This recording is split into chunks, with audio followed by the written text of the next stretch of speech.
Hello bachcho, let's see the question. The question is when the entire body of an organism is converted into reproductive structure, it is called. तो यहाँ पे बोल रहा है जब किसी भी organism का entire body अगर reproductive structure में convert हो जाए तो उसको क्या बोलते हैं? Option 1 is halocarpic, option 2 is eucarpic, option 3 is monocarpic and option 4 is polycarpic. तो यहाँ पे सबसे पहले देखेंगे इस question का key concept. तो यहाँ पे हम लोग key concept में बात करेंगे about the thallus of fungi and algae and some lower organisms. तो यहाँ पे जो fungi, algae and कुछ lower organisms जो होते हैं and some lower organisms, इनका जो thallus होता है मतलब इनका जो plant body होता है which is thallus like, they are all grouped into, या फिर हम लोग बोल सकते हैं they are assigned to a group which is known as thallophyta. They are assigned to a group which is known as thallophyta. तो यहाँ पे अगर बात करें तो यहाँ पे फर्स्ट हम लोग बात करेंगे अबाउट हॉलोकार्पिक.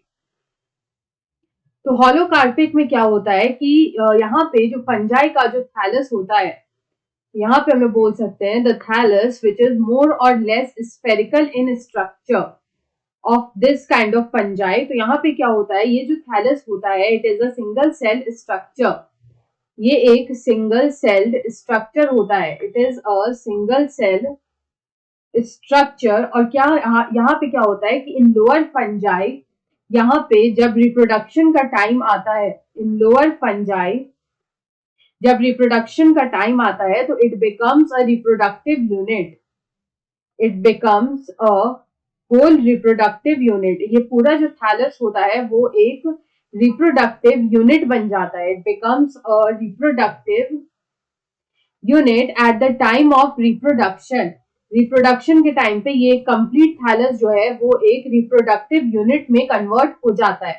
तो इस तरह का जो प्रोसेस होता है, इस तरह के जो फंजाई होते हैं उनको हम लोग हॉलोकार्पिक फंजाई बोलते हैं and this is known as holocarpic. अगर हम लोग यहाँ पे नेक्स्ट देखें तो सेकेंड में यहाँ पे लिखा है यूकार्पिक. तो अगर यहाँ पे बात करें अबाउट यूकार्पिक, तो यूकार्पिक में क्या होता है कि इन सच फंजाई, इन सच लोअर फंजाई, इन सच लोअर फंजाई जो पार्ट ऑफ द थैलस होता है सिर्फ वही कन्वर्ट होता है. तो यहाँ पे हम लोग बोल सकते हैं that a part of the thallus, only a small part of the thallus converts into reproductive structure. तो यहाँ पे जो थैलस का एक स्मॉल पार्ट होता है सिर्फ वही यहाँ पे रिप्रोडक्टिव स्ट्रक्चर में कन्वर्ट होता है, तब हम लोग इसको बोलते हैं यूकार्पिक. उसके बाद अगर हम लोग यहाँ पे थर्ड देखें तो आता है मोनोकार्पिक. तो यहाँ पे ये जो मोनोकार्पिक है ये हमें देखने को मिलता है इन केस ऑफ प्लांट्स. तो मोनोकार्पिक प्लांट्स जो होते हैं they flower only once in their lifetime. They flower only once. तो ये लाइफ टाइम में सिर्फ एक ही बार फ्लावर करते हैं. तो इस तरह के जो प्लांट्स होते हैं इनको हम लोग बोलते हैं मोनोकार्पिक. और यहाँ पे जो हमें लास्ट फोर्थ ऑप्शन दे रखा है वो है पॉलीकार्पिक.